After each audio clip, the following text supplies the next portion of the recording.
야고보서 3장이 되겠습니다. 야고보서 3장 1절. 교재는 9304페이지 펴시면 됩니다.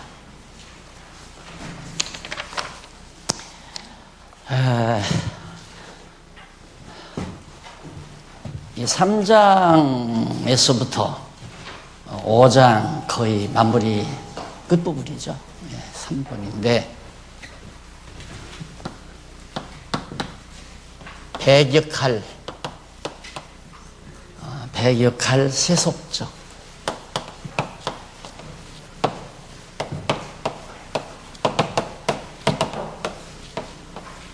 5장 6절까지 3장부터 5장 6절까지가 지금 야고보서는 세속적인 것을 배격하라고 그랬잖아요. 세속적인 걸 배격하라. 왜 그러냐면 교회란 정말 하나님 나라의 모형인데 하나님 나라죠, 사실상. 그런데 우리가 육신을 쓰고 있으니까 세속에서 몸담고 산단 말입니다. 그러니까 이건 세속적인 건 교회 안에 들어온다는 게 너무너무 쉬운 거예요. 그래서 성령께서 야고보 사도를 통해서 바로 이 세속적인 것을 배격해 나가는 것이 교회가 싸워야 될 전쟁에 전투해야 될 중요한 대상이다. 무엇과 싸워야 되는가? 세속적인 것과 싸워야 된다. 그러니까 교회 안에는 아주 쉽게 들어와요. 교회 안에. 왜 그러냐면 세속적인 세상에 우리가 살면서 합리적인 사고를 가지고 있어요. 아, 저렇게 이렇게 하는 건 합리적이다. 그렇기 때문에 교회 안에서도 그런 세속적인 기준에 의해서 합리적 사고를 하다 보면 그럴듯하게 교회가 세속화되어 버리는 것. 그러니까 우리가 다 이미 아시다시피 500년 넘겨 지금 개혁교회가 지나오면서 완전히 세속화되어 버렸잖아요. 완전히 다. 지금 한국의 한 대형교회 한 100, 한 20, 30교회면 100, 한 50교회면 거의 다거든요. 큰 교회. 이런 교회들이 전부 회사 자식에게 물려주듯이 교회를 전부 아들들에게 다 물려준 교회가 있고 주고 있고 주려고 계획하고 있고 이런 것들이 다 세속적인 거란 말입니다. 그러니까 성령께서 정말 이 땅 위의 교회가 가장 순수하고 아름답게 존속하고 승리할 수 있게 하기 위해서는 바로 세속적인 걸 배격해야 되는데 배격할 세속적 요소가 뭐냐? 세 번째입니다. 도대체 세속적인 아주 중요한 요소가 뭔가? 그걸 지금 3장부터 말씀하고 있는데 거기 제일 밑에서 5째 줄 보면 일찍이 여호와 하나님께서는 모세로 예언한 말씀대로 이스라엘 자손이 여호수아가 죽은 후에 이방신을 섬김으로 온갖 재난을 당하도록 섭리하셨어요. 그러니까 구약시대의 하나님의 나라는 이스라엘 나라가 모형아니에요. 근데 이스라엘 나라가 애굽에서 건져내가지고 광야 지나서 가나안 땅 데려다가 다윗 왕국을 세웠단 말입니다. 다윗 왕국을 세우기 위해서 가나안 땅 들어갔어요. 그런데 그 광야에서 뿐만 아니라 애굽에서 살던 그 세속적인 삶이죠. 애굽에서 완전히 세속적인 삶을 살았는데 이게 애굽 아닙니까? 애굽. 이건 광야고 여기는 가나안입니다. 여기가 완전히 세속의 대표적인 지역인데 이 세속에 물들어 살던 이스라엘 자손을 광야로 데리고 나와서 세속적인 것과 갈라놓은 거죠. 그래서 새로운 하나님의 말씀을 통해서 사는 연습을 광야에서 시켰어요. 그래가지고 가나안 땅에 데려다 놨단 말입니다. 그런데 여호수아는 모세와 여호수아는 여기 애굽에서 살았잖아요. 여호수아가 이때도 있었거든요. 광야 시대도 있었어요. 그리고 여호수아가 가나안 땅 데리고 들어갔어요. 그런데 문제는 여호수아가 죽은 때가 문제입니다. 죽고 나니까 다시 세속화돼 버린 거예요. 다시 세속화. 그러니까 애굽에서 살고 광야에서 살고 가나안 땅에 와서 여호수아가 죽기 전까지는 백성들이 여호와 하나님 잘 경외하고 살았어요. 그런데 여호수아가 죽고 나니까 바로 이방신, 애굽에서 이방신 선교잖아요. 가나안 땅에 와서 하나님 여호와 경외하고 살아야 되는데 누가 여호와 하나님을 제대로 가르쳐주는 사람도 없고, 그러니까 이방신 섬기고 그냥 살아버렸단 말입니다. 그래서 항상 하나님의 말씀을 유지시키기 위해서 모세로 하여금 오경을 기록하게 했고, 여호수아로 하여금 말씀을 기록하게 했고, 기록해서 그걸 읽고 잊어버리지 않고 세속과 더불어 싸우게 하시려는 것이 하나님의 섭니다. 그런 것처럼 오늘날 신약교회도 하나님께서 교회를 세속에 물들고, 그러니까 이스라엘 백성들이 가나안 땅 들어가서 이방신 섬긴 것도 이미 예언을 했어요. 모세 시대에 그렇게 된다고. 그러니까 지금 이 세상에서도 교회가 세속화되지는 이유는 이제 하나님의 징계한 징조죠. 한국 교회가 돈이 많아져 버리니까 교회 재산이 커져 버리잖아요. 커져 버리니까 누구나 그거 재산 아무나 주고 싶지 않을 거 아니에요. 교회 재산이란 자칫 잘못하면 개인 소유로 바꾸어 놓을 수 있는 거니까. 교회에 똑똑한 분이 없으면 그냥 개인이 목사가 잘난 척하고 다 하게 되면 다 개인 소유가 되어버린단 말이에요. 지금 교회 다 그러잖아요.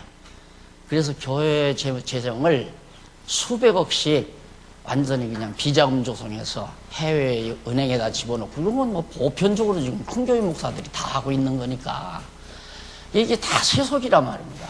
근데 어쩔 수가 없는 거예요. 여러분, 우리들이 그 자리에 가도 생각해 보세요. 수천억 재산인데 그걸 누구한테 주고 싶겠어요. 그래서 그런 유혹을 받는단 말입니다. 그런데 그런 부를 누리게 하는 것도 하나님의 섭리죠. 한국교회 이제는 하나님께서 한국에서 촛대를 중국으로 옮기시려는, 저쪽 서쪽으로 옮기시려는 하나님의 계획이기 때문에 서구교회 다 망했잖아요. 유럽 망하고 미국도 뭐 카나다 전부 교회들이 다 잠들어 버렸는데, 한국이 그동안 몇십 년 전부터 굉장히 부흥했잖아요. 그런데 부흥한다는 것이 돈이 많아지는 거예요. 그래서 돈 많아지는 게 참 잘 쓰면 참 그게 아름다운 건데, 잘못 쓰게 되면 그것이 화근이 되고 그것이 저주가 된단 말입니다. 한국 교회는 돈이 저주예요. 큰 재산 덩치들이. 그래가지고 결국 오늘날 세속이나 똑같이, 그래서 그러다 보니까 이제 총회 열게 되면 국회에서 막 싸움하듯이 싸움하잖아요. 목사들이 깡패 동원해서 싸움하고, 총회할 때 깡패 다 동원해요. 경찰 동원하고. 이런 것들이 다 세속적인 거란 말입니다. 그래서 이것을 경계해라. 그 경계할 요소가 뭐냐면, 첫째 요소가 거짓이에요.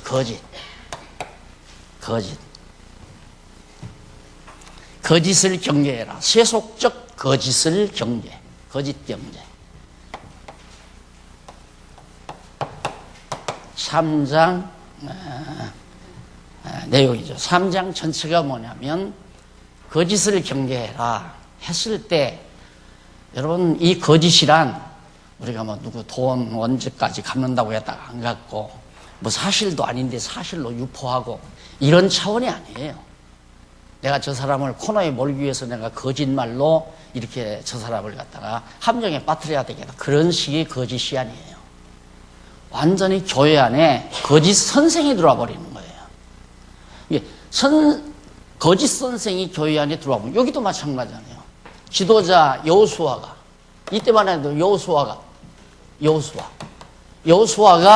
애굽도 경험하고 광야도 경험하고 가나안 땅에 와서 제대로 하나님께 배웠기 때문에, 제대로 지도자가 있을 때에는 안전했죠, 백성들이. 그런데 여호수아도 죽어야 되잖아요. 죽고 나니까 누가 들어오냐면 거짓 선생들이 들어온다 이 말이에요.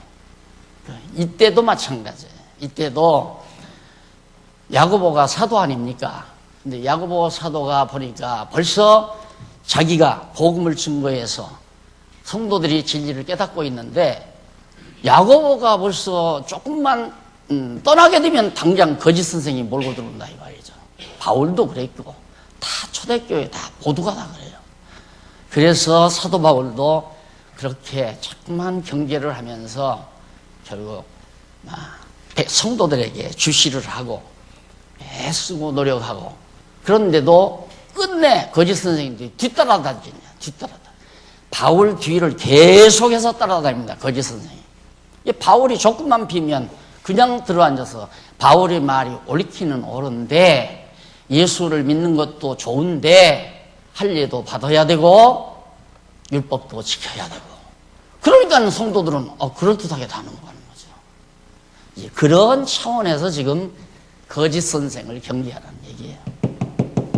물론 우리가 하는 거짓말도 나쁜 말이지만 교회를 헐어버리는 중요한 요인은 뭐냐면 이 세속적 요인이 뭐냐면 가리키는 자. 선생이 말 잘못하면 끝나는 거예요. 그래서 내가 여러분들에게 자꾸만 죄송스럽다고 한 이유는 나도 몇십 년 동안 목회하려다 보니까 자꾸 설교를 해요. 이래서는 안 된다, 저래서는 안 된다 하고 자꾸 그렇게 여러분 반성하십시오. 여러분 뭔가 깨달아야 됩니다. 이렇게 자꾸 여러분들을 내가 어떻게 성자로 물론 그렇게 자주 하지는 않았지만 얘기하다 보면 자꾸 그렇게 나간다고요. 목사라는 그런 목사라는 틀 자체가 사람을 그렇게 만들어 놔요.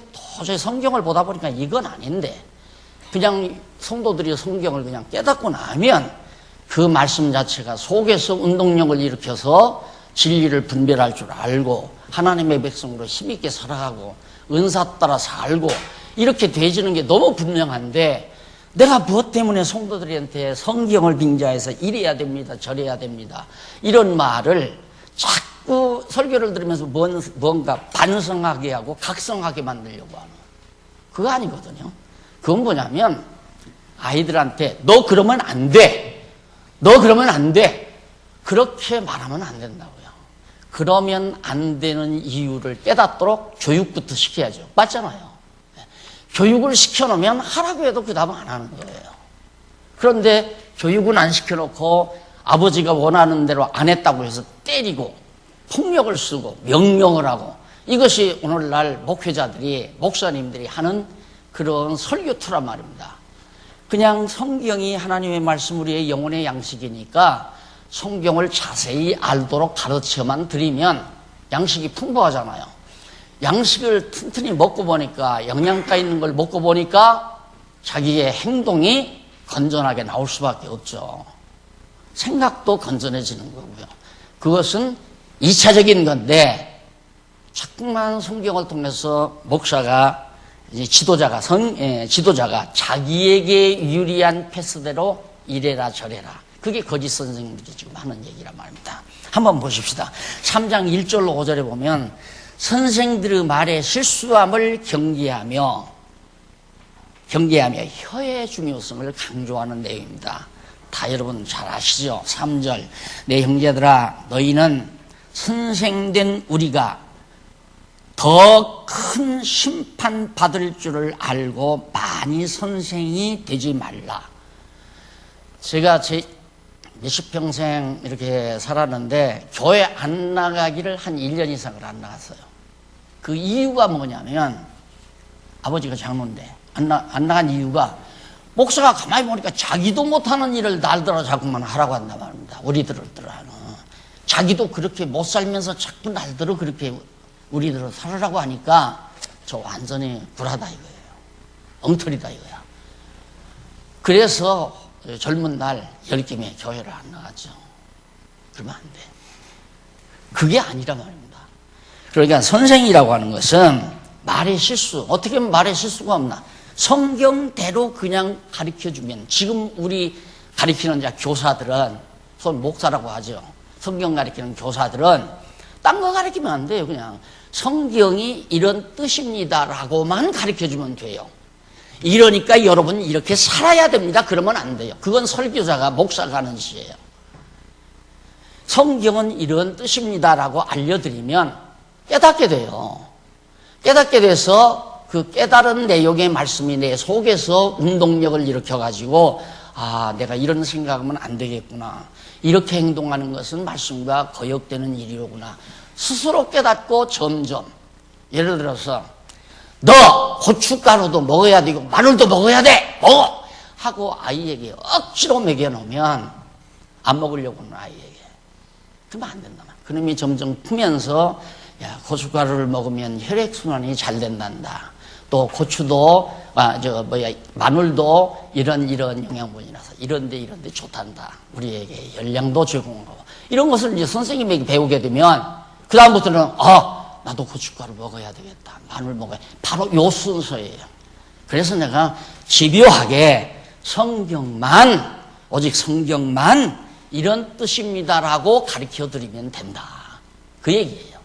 그래서 오늘 여기도 성령께서 야고보 선생을 통해서 정말 선생이 심판을 제일 많이 받아요. 왜? 아까도 말했지만 자기도 못하면서 남들을 자꾸 하라고 그러니까. 자기는 연보하지 않죠. 돈 교회다 잘 안 내면서 남들은 돈 잘 내라 이거야. 자기는 거짓말하면서 남들은 거짓말하지 말라고 그러고. 이러니까 그건 안 되는 얘기죠.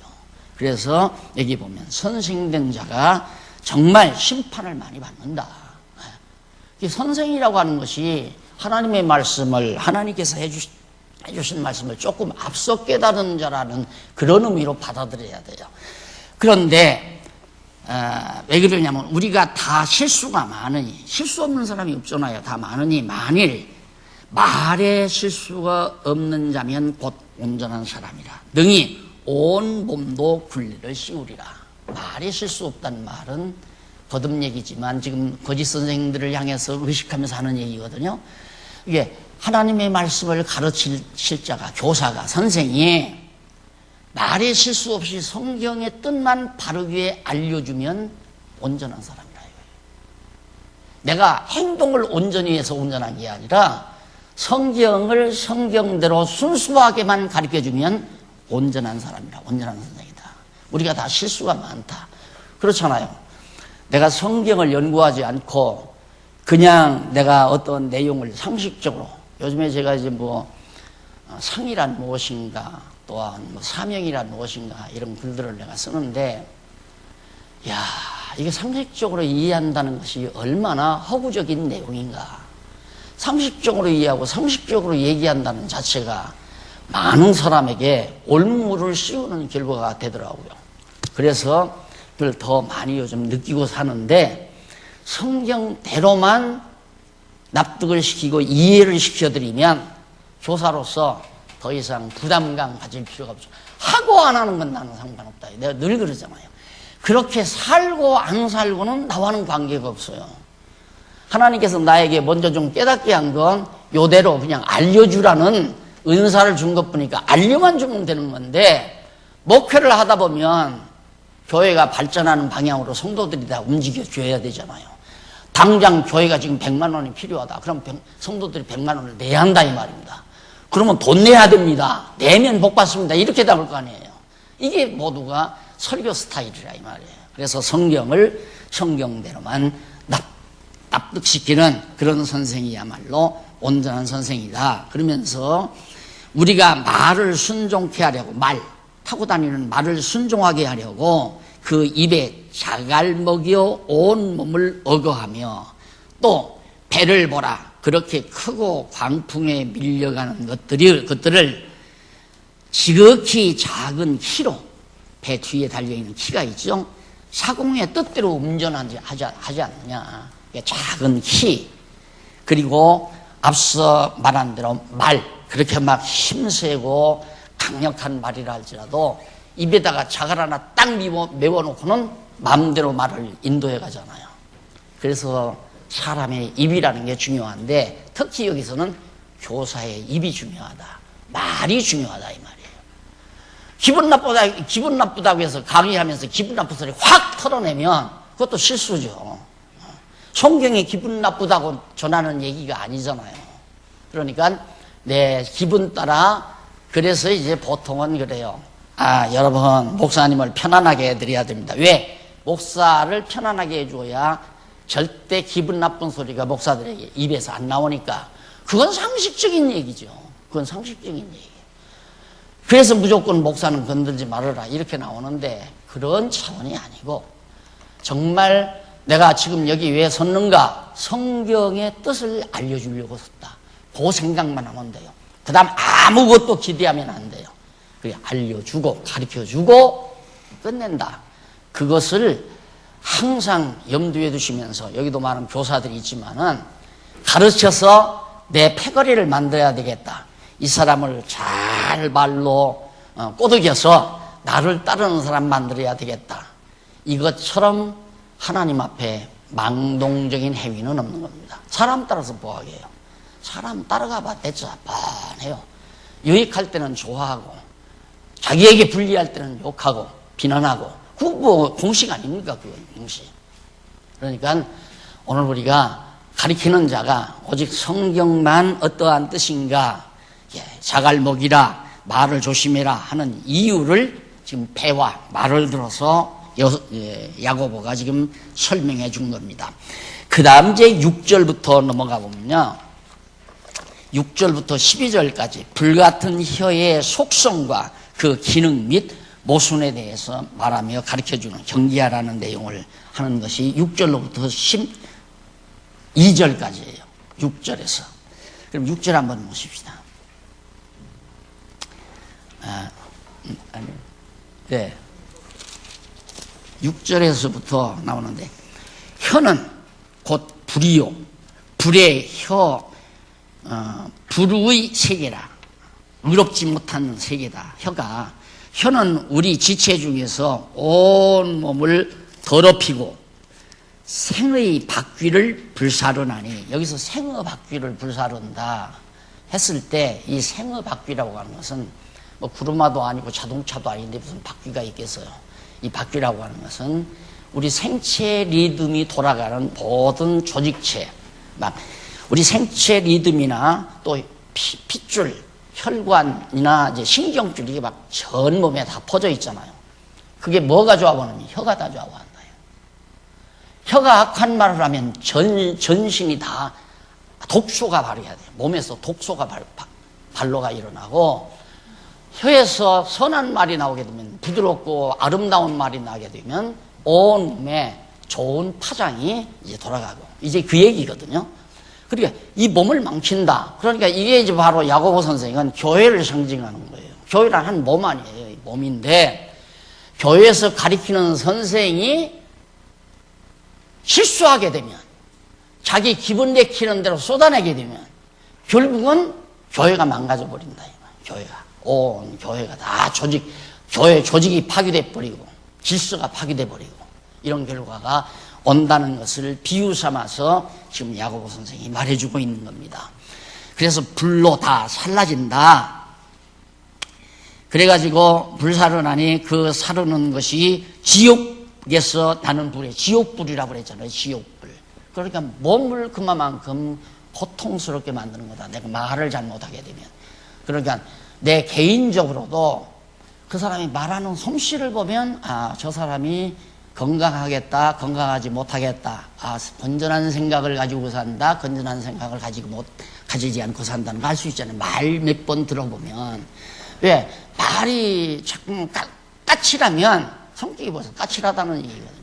마음에 평안함이 없다는 얘기예요. 자, 이런 의미에서 교회도 성경을 가르치는 입력파라는 지도자가 성경만 순수하게 가르치지 아니하면 실수하게 되고, 그로 인해서 교회가 혼란스러워지고 어지러워진다. 그런 의미입니다. 여러 종류의 짐승과 새며 벌레와 해물은 다 길들음으로 사람에게 길들었거니와, 혀는 능히 길들일 사람이 없나니 쉬지 아니하는 악이요 죽이는 독이요 독이 가득한 것이라. 이것으로 우리가 주 하나님을 찬송하고, 또 이것으로 하나님의 형상대로 지음을 받은 사람을 저주하나니, 한 입으로 찬송과 저주가 나는도다. 내 형제들아, 이것이 마땅치 아니하도다. 아니하니라. 마땅치 않다. 입 하나 가지고 남 저주도 하고, 남 복도 빌고, 하나님 찬송도 하고, 사람을 저주하기도 하고, 이건 마땅치 않다.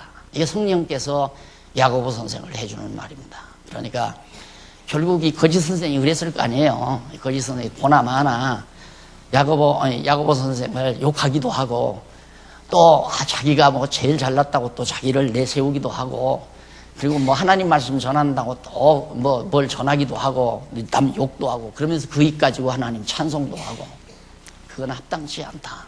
그러니까 그걸 어떻게 분별하겠어요? 누가 그걸 어떻게 분별해요? 모르면 분별을 못해요.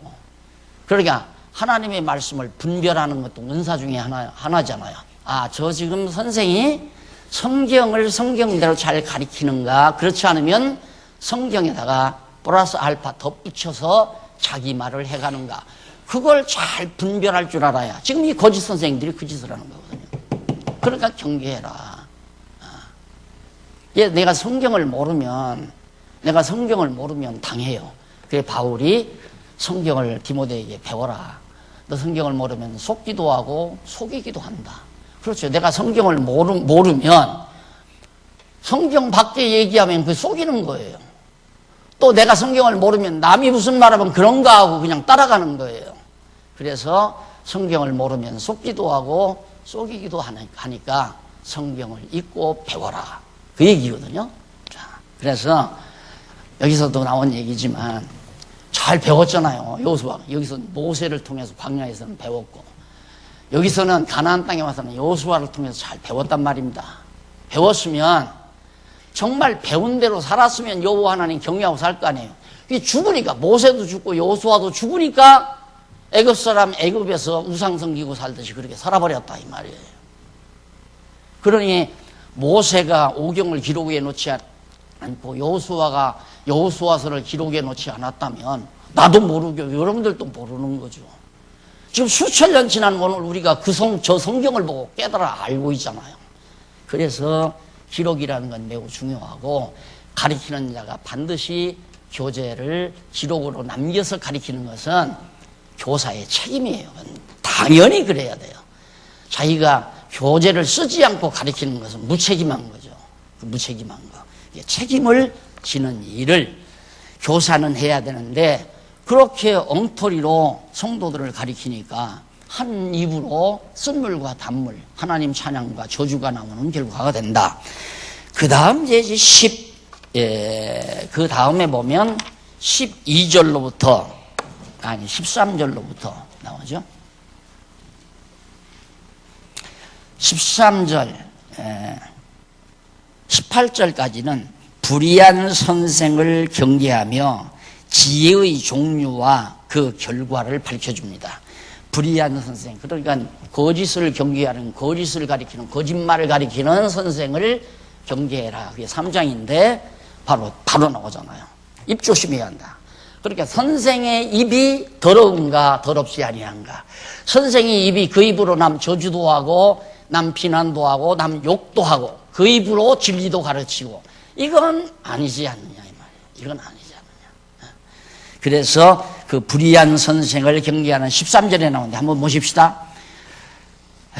너희 중, 그 바로 12절에서는 나무를 비유해요. 한 나무에서, 예를 들어 고추나무에서 수박도 열리고 고추도 열리는 건 아니잖아요. 그런데 어떻게 한 입으로 두 말을 하느냐, 그 얘기거든요. 그 다음 이제 13절로 너희 중에 저희와 지혜와 총명이 있는 자가 누구뇨? 너희 가운데서 지혜와 총명이 있는 자가 누구뇨? 그는 선행으로 말미암아 지혜의 온유함으로 그 행함을 보일지니라. 진짜 너희 중에 지혜와 총명이 있는 자 한번 보여봐라. 누구냐? 한번 나타나봐라. 만약에 그는 보이려면 선행으로, 선행이라는 말은 하나님의 뜻을 따라서, 그 말이죠. 하나님의 뜻을 따라 살면서 지혜의 온유함으로 부드럽게, 악을 쓰지 말고 큰 소리 치지 말고 그냥 거칠게 얘기하지 말고 부드럽게 그렇게 지혜의 온유함으로 말을 해라. 지혜의 온유함으로 그 행함을 보일지니라. 그래야 정말 지혜 있는 교사다, 선생이다. 그러나 너희 마음속에 독한 시기와 다툼이 있으면 자랑하지 말라. 너희 지금 야고보 12지파에 흩어져 있는 성도들에게 지금 이 야고보서를 보내는 거 아니에요. 너희들끼리 서로 다투고 시기하고 네가 잘났다 내가 잘났다 이런 것은 문제는 진리를 거스려 거짓말하지 말라. 다툼이 있으면 그러니까 그렇게 서로 싸우고 시기하고 하면 절대로 자랑하지 말라. 진리를 거스려 거짓하지 말라. 이게 바로 이게 거짓이에요. 거짓말하지 말라. 진리를 거스려. 그 진리를 거스르면 성경을 거스려 말하지 말라 이 말이에요. 성경에 없는 이야기를 자꾸 언급해 가지 말라 이 말이에요. 성경에 있는 말씀만. 이게 문제는 우리가 성경을 읽으면 이게 이제 자꾸만 사본에다가 그 다음에 70인역으로 넘어가서 그게 이제 한문으로 번역하고 영어로 번역하고 또 영어로 번역하는 것을 우리말로 번역하고 이 번역 과정에서 번역이 잘못되다가 보니까 우리가 이해하기 힘든 부분들이 참 많아요. 성경에 보면. 그러니까 우리들도 여기서 바로 배격할 세속적 요소 중에 거짓이다. 그러면 아 이거 남 속여먹지 말아야 하구나.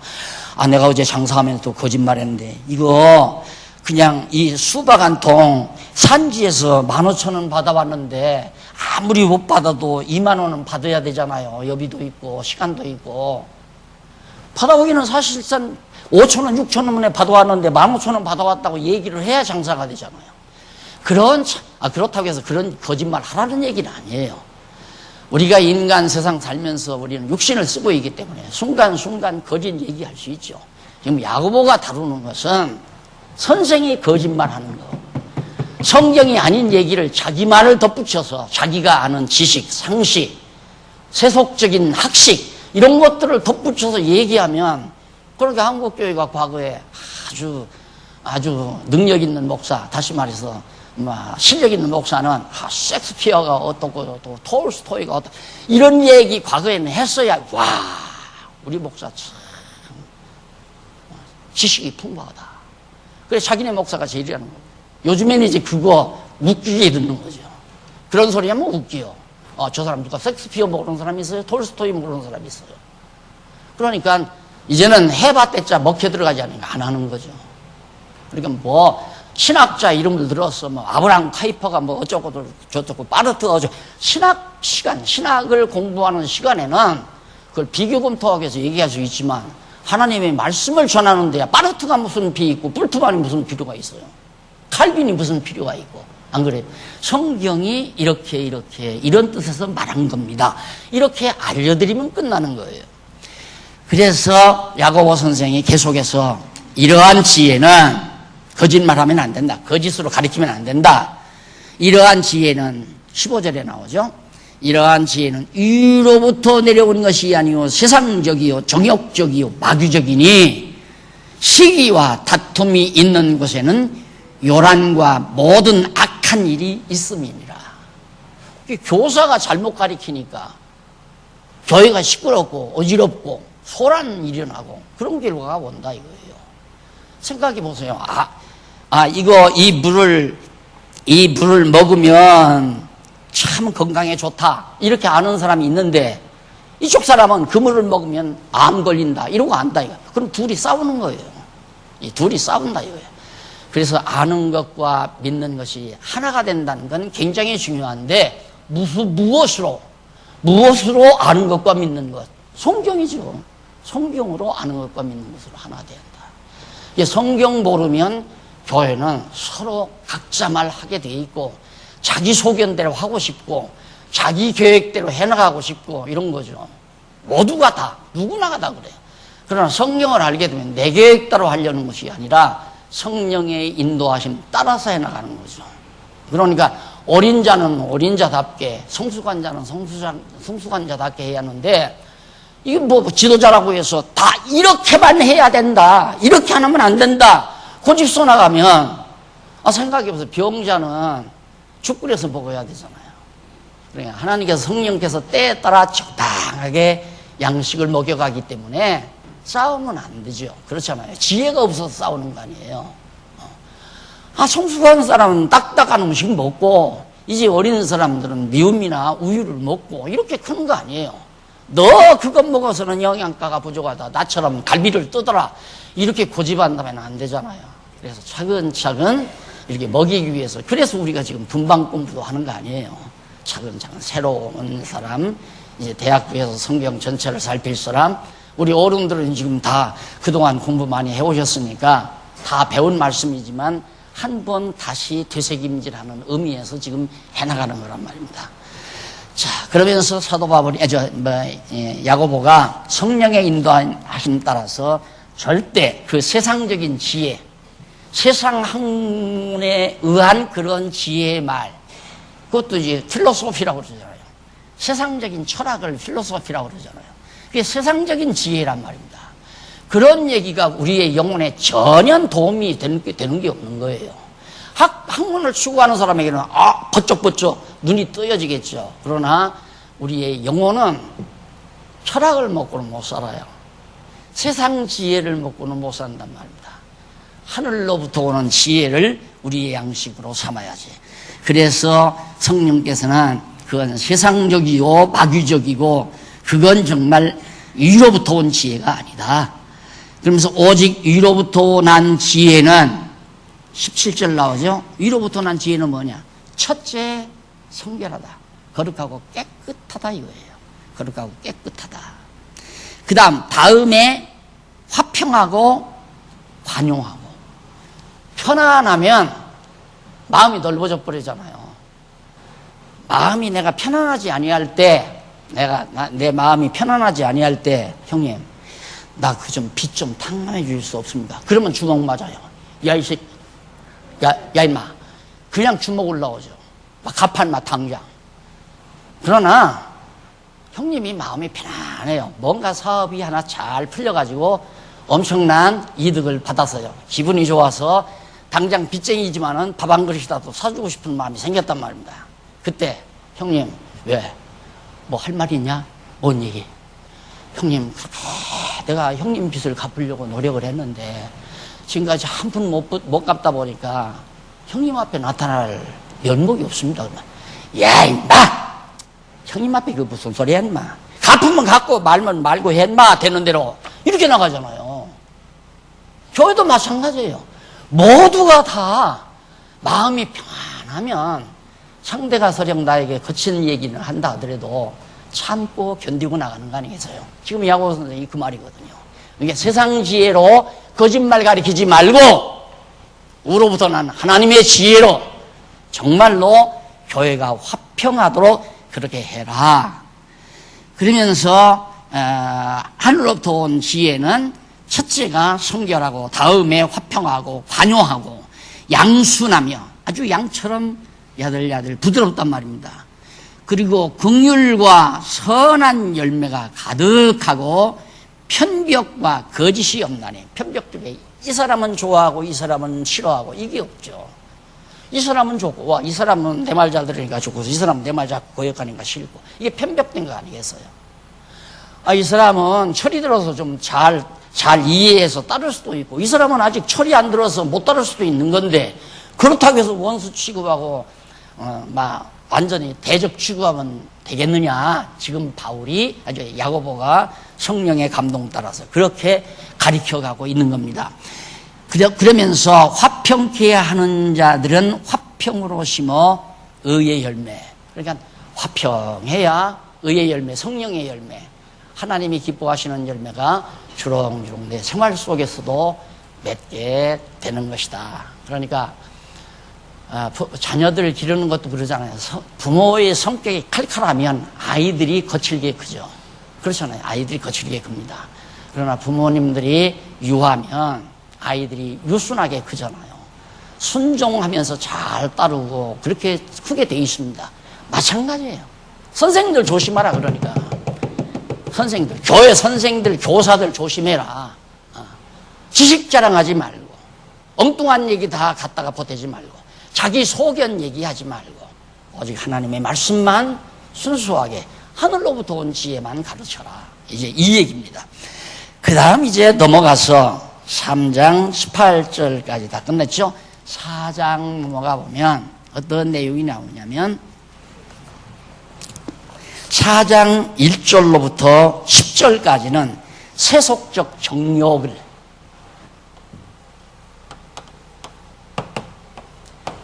4장 1절로부터 10절까지입니다.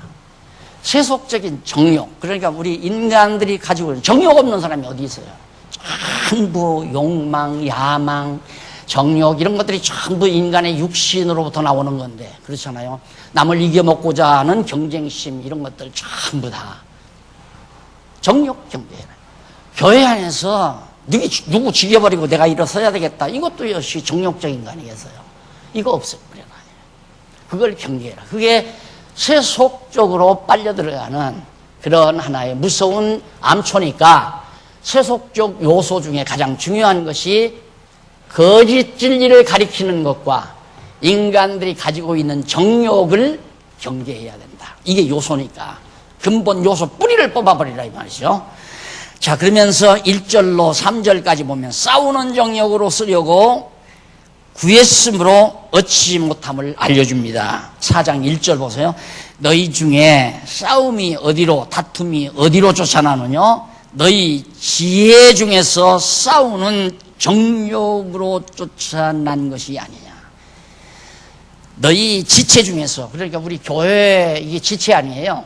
서로가 다 갖다 지체인데 물론 10사람은 정욕이 없고 2사람이 정욕이 있다 할지라도 거기서 싸움이 일어나는 거예요. 정욕으로부터 시작이 되니까 자기 욕심대로 뭔가를 해보려고 하면 싸움이 일어난단 말입니다. 욕심은 금물이에요. 내 욕심대로 안 돼요. 성령의 소욕대로 일이 되어져 간다는 거 우리 다 알잖아요. 내 욕심대로 되어지는 게 아니라. 근데 너희 지체 중에서 싸우는 정욕으로 쫓아서 난 것이 아니냐. 뭐가? 싸움, 그다음 다툼 이런 것들이 전부 다 정욕에서 나오는 거다. 너희가 욕심을 내어도 얻지 못하고 암만 욕심 부린다고 욕심대로 되나요? 안 돼요. 욕심대로 어떻게 돼요? 안 돼. 절대 안 된단 말입니다. 못하고 또 살인하여 시기하여도 사람을 죽일 만큼 시기 질투가 강해도 능히 취하지 못하나니 저 사람 죽이면서 그 다 내 것 된다. 그것도 안 된다 이 말이에요. 그것도 안 되고 못하나니 너희가 다투고 싸우는도다. 아무 필요 없는 거. 뭐 때문에 다투고 뭐 때문에 싸우느냐. 지금 야고보 선생이 성령 감동으로 지금 유대에 흩어져 있는 12지파 성도들에게 말해주고 있는 겁니다. 너희가 얻지 못하면 왜? 너희가 얻지 못하는 이유가 있는데 그것이 구하지 않기 때문에 얻지 못. 하나님 앞에 달라고 구하지 않았으니까. 근데 구했어도 얻지 못하면 구해도 받지 못하면 왜 그러느냐? 정욕으로 쓰려고 잘못 구한 것이니라. 내 욕심대로 정욕으로 쓰려고 구하니까 하나님이 안 주시는 거다. 그러니까 성령의 소욕 따라 구하면 주신다는 얘기 아닙니까? 우리가 성경 한 구절 한 구절을 통해서 이렇게 분명하게 우리에게 참 진리를 알기 쉽게 말해놨잖아요. 얼마나 간단해요. 우리가 정말 야고보서 세속주의를 배격하는 건데 우리가 배격해야 될 세속적 요소가 도대체 뭐냐? 간단하잖아요. 첫째가 거짓 진리를 선포하는 거다. 거짓말 가리키는 거다. 성경만 순수하게 가르치지 않는 거다. 그 다음 인간들이 다 자기 정욕대로 얻으려고 정욕대로 자기가 쟁취하려고 노력하는 데서 시기와 질투와 다툼이 일어나는 것이다. 자, 그러면서 4절로부터 5절까지 보면 4절로 5절 세상과 빛이 거기 9316페이지 나오죠. 중간에 4절로 5절 세상과 벗이 되어 원수가 되려 하는 자들에 대해서 질책을 합니다. 이 정욕적인 사람은 세상과 간음하는 여자들이여 세상과 벗된 것이 하나님의 원수임을 알지 못하느뇨. 하나님을 경외해야 되는데 세상과 더불어 우상을 섬기고 돈을 섬기고 명예를 섬기고 권력을 섬기고 이게 다 간음하는 여자들이죠. 하나님을 섬기고 살아야 진짜 하나님의 백성인데 하나님 이외의 것을 경외하고 섬기고 따르고 이것들이 다 간음하는 여자 신부들 우리 성도들이 다 그렇게 정욕을 따라 살면 간음하는 여자와 같다. 그러면서 그런즉 누구든지 세상과 벗이 되고자 하는 자는 스스로 하나님의 원수가 되게 하는 것이니라. 세상과 벗이 되고자 하는 자. 좋죠. 이 세상을 살다 보면 야, 저런 능력 있는 분 가까이 친구로 사귀면 좋겠다. 저런 분하고는 인간관계를 좀 잘 두텁게 해주면 좋겠다. 왜? 이 다음 쓸모가 있을 때 도움을 좀 받게. 우리처럼 막 세무 이런 문제로 고통을 당할 때 정말 과거에 막 세무서 서장 노릇을 했다거나 안 그러면 대법관 노릇을 했다거나 이런 분들을 잘 알고 있다. 아유 형님 이번에 교회가 이러니까 좀 잘 봐주십시오. 이거 얼마나 좋아요. 그래서 인간은 자연스럽게 세상과 벗이 되고 싶은 마음이 나오게 돼 있어요. 이걸 어떻게 사람이 억지로 그게 안 되느냐 이 말입니다. 내 본능적으로는 자연히 저분 내 가까이 해야 되겠다. 저분 돈 많으니까 저분 뭐 가까이 해서 손해날 거 없지 않나. 살다 보면 경제적으로 어려운 일 오면 슬며시 내 눈치 보고도 나를 도와줄지도 모르고 안 그러면 내가 입 벌리면 못 이겨서라도 거절 못해서라도 다만 얼마라도 도움을 주지 않겠나. 이런 생각에서 다 세속적으로 서로 세상과 더불어 살기를 원하는 것이 인간 누구나가 가지고 있는 거란 말입니다. 그걸 사람의 방법으로 단절이 안 돼요. 그걸 내가 거절할 수가 없단 말입니다. 성령이 나를 그렇게 인도에 가 주셔야 되는 거죠. 그러니까 성경은 이렇게 말했다는 걸 알려드리면 여러분들이 살다가 야 하나님을 택할까 안 그러면 대법관질하신 저분을 택할까 저건 아니지. 대법관질하신 분은 하나님에 비해서 아무것도 아니다. 이 말씀이 딱 생각나면 아니야. 그냥 보편적으로 인간관계는 가지지만 내가 저분을 의지해서 당장 내 하는 일에 도움을 그럴 때부터 하나님 내가 만약에 하나님이라면 너 그럼 그 사람 의지하고 너 한번 해봐. 나라도 맡기지요. 너 한번 해봐. 탕자 녀석이 나 마음대로 좀 살아볼래요. 그래 그럼 한번 살아봐라. 그래 내보내잖아요. 살아봐야 아니까. 돼지우리에 가서야 아니로구나. 아버지 말씀 듣고 살아야 되겠구나. 아버지 수하에서 살아야 되겠구나. 돌아오잖아요. 그게 성령께서 하시는 일이에요. 그러니까 오늘 또 이 말씀 듣는 우리들 중에도 하나님보다 세상적인 권력을 더 의지하고 세상적인 세속을 더 좋아하는 그런 것이 있을 수 있죠. 그런다고 지옥 가는 건 아니잖아요. 그렇다고 해서 지옥 가는 건 아니란 말입니다. 결국 세속에 물들게 되고 내가 패하는 거죠. 지는 거란 말입니다. 그럼 하나님께서 지게만 하고 이기게는 안 하는가? 아니에요. 지게 해서 이렇게 하면 내가 패배하는구나를 깨닫게 해가지고 깨달은 다음에 하나님의 능력을 입고 승리하게 만드는 거죠. 그 기간을 우리가 못 참는 거예요. 내가 패배한 다음에 승리하게 해주시는 데까지를 내가 참고 기다리고 하나님 의지해야 되는데 그게 이제 믿음이 없이는 내가 연약하다 안 된다 이 말이죠. 그래서 야고보 선생도 바로 계속해서 이렇게 강조하는 겁니다. 세상과 벗되고자 하는 자는 스스로 하나님과 원수되게 하는 것이니라. 너희가 하나님이 우리 속에 거하게 하신 성령이 시기하기까지 사모한다 하신 말씀을 헛된 줄로 여기지 말라. 사람도 시기하면 막 죽이잖아요. 독약 먹어 죽이잖아요. 시기하면. 근데 성령이 우리를 시기한다 이 말이에요. 그러니까 음부 역할을 하나님 멀리하고 세속을 가까이 하면 누가 시기하는가? 성령께서 시기한다 이 말이에요. 무섭죠? 무서웠다. 그래서 성령께서 시기하면 그냥 완전히 그러면 너 세속에 가서 마음껏 살아봐라. 그래서 돼지우리까지 가게 만들어 가지고 그 다음 돌이켜서 하나님 앞으로 찾아오도록 만드시는 것이 하나님의 역사란 말입니다. 자, 그 다음 오늘 마지막으로 6절로부터 10절까지 보면 순복하여 손과 마음을 성결하게 하라며 낮아지라고 촉구하는 내용이 나옵니다. 이렇게 가리키는 말씀을 잘 순복해라 그 말이죠. 6절 한번 보실까요? 4장 6절.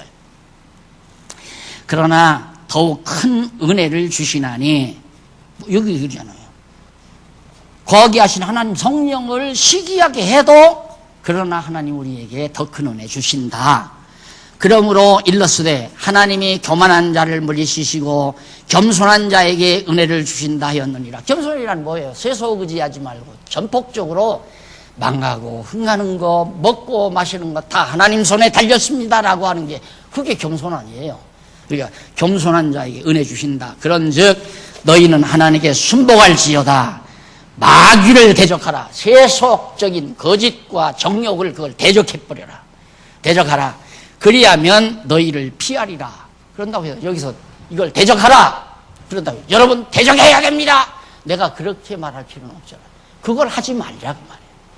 나는 그러면 대적하고 있는가? 내 능력으로 대적했는가? 안 된다 이 말이에요. 이제 성경을 깨닫고 나니까 하나님께서는 때때로 세속을 이기게 만들어 주시는 것 뿐인데, 내가 뭔데 이 강단에서 여러분 거짓말하면 안 됩니다. 정욕대로 살면 안 됩니다. 반성해 보십시다. 우리가 그렇게 살았나 안 살았나. 이게 설교라고 말이에요. 나도 그거 많이 했잖아요. 나도. 그래서 내가 여러분 사과드렸잖아요. 잘못 가르쳤다고. 많은 하나님의 말씀이 살아서 우리 속에서 역사해가지고 하나님의 사람으로 만들어가는 성령의 열매가 성령의 능력으로 맺어진다고 가르치면서도 여러분 해야 됩니다. 뭘로 해? 뭘로 해요? 의지적으로? 안 돼요. 당장이라도 여기 1억 보따리가 있고 여기 하나님의 일이 있는데, 하나님의 일 한 100만 원만 드리면 할 수 있는 일이 있어요. 그러면 딱 놓고 저 1억을 취하느냐, 안 그러면 100만 원 들여서 하나님이 기뻐하시는 일을 하느냐. 나도 한참 헷갈릴걸요. 나도 그런 상태에 접어들면, 아이고 저거 우선 취해놓고 거기서 100만 원 띄어서 이거 하면 좋잖아. 굉장히 합리적이죠. 바로 그런 걸 고민하는 거예요. 제 고민은 바로 그런 데 있습니다. 나 자신에 대한 고민이에요. 우리 장안중앙교회에 대한 고민도 아니고 내 자신에 대한 고민. 하나님이 하시는 일을 보고 살자. 이것이 내 하나의 삶의 슬로건이니까 하나님이 어떻게 가시나. 내가 할 수가 없으니까. 도저히 할 수가 없어. 이 아름다운 아담한 이 교회 하나도 정말 이거 오손도손하게 못 만드는 이 바보 멍충이가 무슨 목회자예요, 목회자는. 그러니까 목회자 이미 떠나버렸잖아요. 나 목회자 아니라고. 사람의 능력으로 안 되는 거예요. 그래서 6절로부터 그 밑에 8절 보십시다. 하나님을 가까이 하라. 하나님을 가까이 하라. 마귀를 대적하라. 그리하면 너희를 피하리라. 이것도 틀린 번역이에요. 그리하면이란 말이 없어요. 성경에. 원문에 없는데 어떻게 번역해야 되냐면 너희는 피하라. 그리고 마귀를 대적하라. 마귀를 피하며 마귀를 대적하라. 마귀를 대적하라. 그리하면 피하리라는 게 아니라 피하면서, 마귀를 피하면서 대적하라. 그 얘기거든요. 그러면서 하나님을 가까이 하라. 하나님 가까이 하라. 하나님 가까이 하면 마귀 멀리 하는 거죠. 자연히. 하라. 그리하면, 이것도 또 그리하면 또 나와요. 너희를 가까이 하시리라. 그러면 하나님이, 내가 하나님 가까이 하면 하나님 날 가까이 해주고, 내가 하나님 멀리 하면 하나님 날 멀리 해주고. 이게 알미니안주의 아니에요. 이거 성경 번역을 잘못된 거라 이 말이에요. 하나님이 우리를 가까이 하신다, 해준다 이 말이에요. 그래서 우리로 하여금 하나님을 가까이 하게 하신다. 이런 놀라운 하나님의 능력의 은총을 우리들이 말씀을 통해서 깨달아야, 내가 세속을 청해서 같이 하려다가 딱 생각, 아이고 하나님이 나를 좀 혹시 탕자 내보내는 거 아닌가 깜짝 놀라는 거죠. 깨닫고 나면 아니야.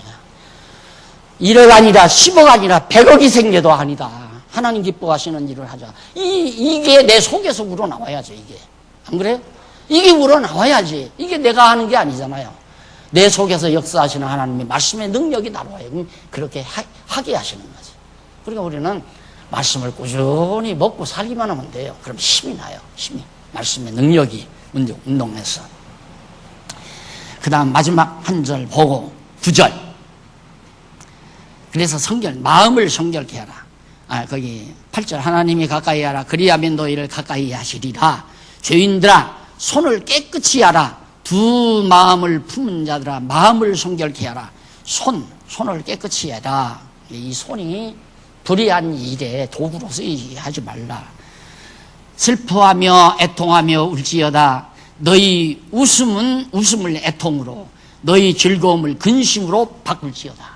이게 세속과 더불어 살았으면 완전히 뒤집어져야 한다 이 말이야. 내가 완전히 뒤집어져서 주 앞에서 낮추라. 자기를 낮추고 겸손히 낮추고 그리하면 주께서 너희를 높이시리라.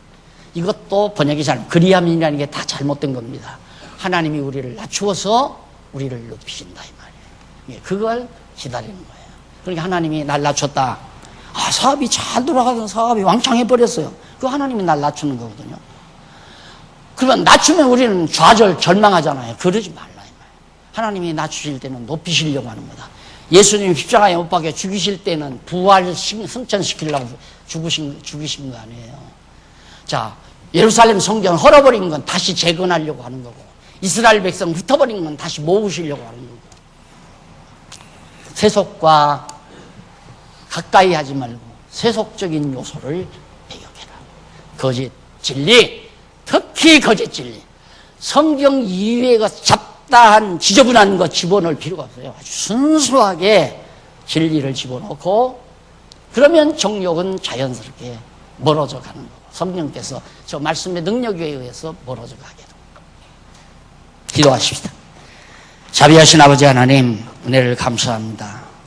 우리 아무 능력 없지만은 하나님께서 하나님의 말씀의 능력으로 우리를 때로는 무너지게도 하시고, 때로는 세워도 주시고, 때로는 울게도 하시고, 때로는 웃게도 하시고, 감사합니다.